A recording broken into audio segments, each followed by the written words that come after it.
Welcome to the Salazar Legacy Podcast.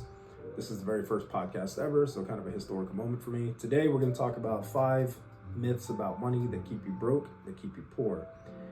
And the first one we're going to speak about is money is the root of all evil. I hear this one's talked about a lot. A lot of people use this quote. They actually misquote it from the Bible, which is 1 Timothy 6:10. And what this quote actually says is that the love of money is the root of all evil, not necessarily that money is the root of all evil. An object does not have an inherent morality about it. It's the morality that you assign to it that makes it good or bad. If you have a toolbox, you have a hammer. The hammer isn't a good hammer. It's not a bad hammer. It's just a hammer. Once you say, oh, this hammer is evil, and you look at it as an evil thing, that's when it becomes evil. So don't misquote that. Money is not the root of all evil. It's the pursuit, the love of money that is the root of all evil. So in this case, if you take the hammer and you go commit a murder with it, you do something illegal with it.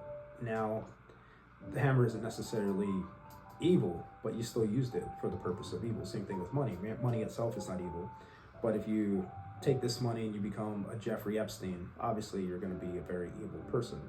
You take this money, you become a philanthropist, now you are helping other people. You take this hammer, you go and you build a house, for somebody who doesn't have a house. Well, now this hammer is a great tool in the pursuit of something greater.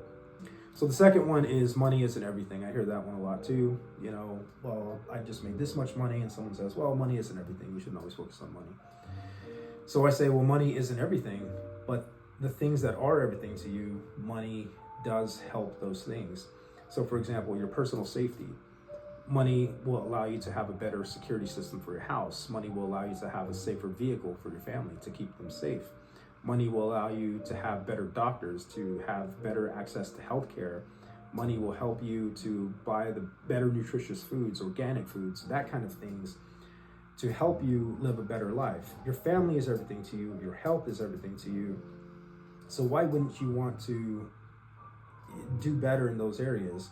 Money can help you do these things. So that is why money is not everything, but money does help you to sustain the things that are everything to you, like your family and your health.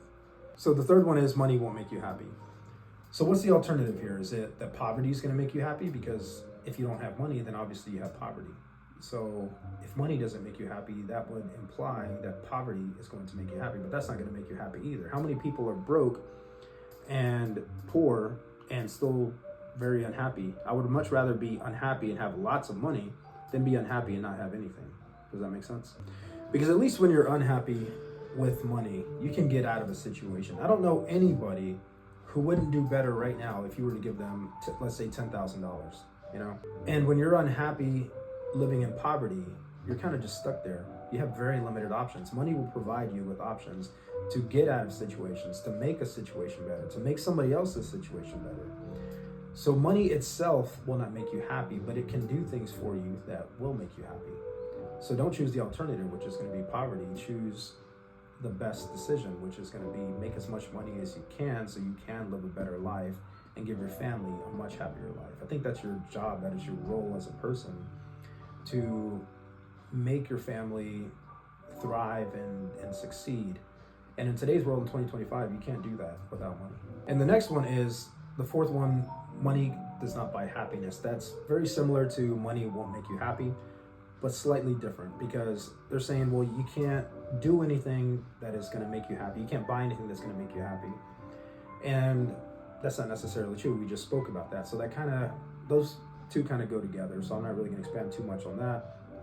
But it will still allow you experiences that can lead to happiness. For example, if you can pay for your kids to go to a fantastic college, if you can pay for yourself to have a course that will educate you more on your health or maybe something in your profession, that eventually will lead to happiness. Maybe it'll provide you with an opportunity to live somewhere else that will make you much happier than the place you're living at now. So many people say, well, I wish I didn't live here. I wish I could live somewhere else, or whatever, but they don't have the money to move. Well, now that money just provided you that ability to do that. And the last one, money changes people. This is probably the one that really makes me the most angry, because Money doesn't change you, it amplifies who you are. Who you already are now is who you're going to be, but at a much larger scale with money. So if you're an a-hole now, well, that's who you're going to be when you have money. If you're a very caring, very loving person, once you have money, you turn into a philanthropist. So I feel like a lot of people use that one to keep themselves where they are because they're afraid of growing, they're afraid of becoming something bigger. And just as a bonus, I'll throw in a sixth one, and that is the belief that people with money are all evil, they're all bad people.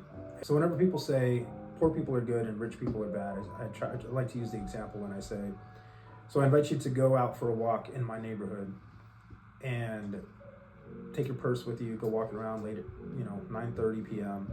and just walk around. Or would you rather me take you downtown to Martin Luther King Drive, where there's lots of poor people, and go walking around at that time in that type of neighborhood? And they say, well, no, I would never go to that part of town that late at night. And I say, exactly, because there's a lot of evil people that live in that neighborhood, and good things are not going to happen to you in that neighborhood that late at night.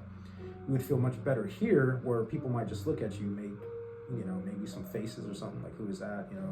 Look at you judgingly, but nobody's going to rob you, nobody's going to kill you. You don't have to be afraid in this neighborhood.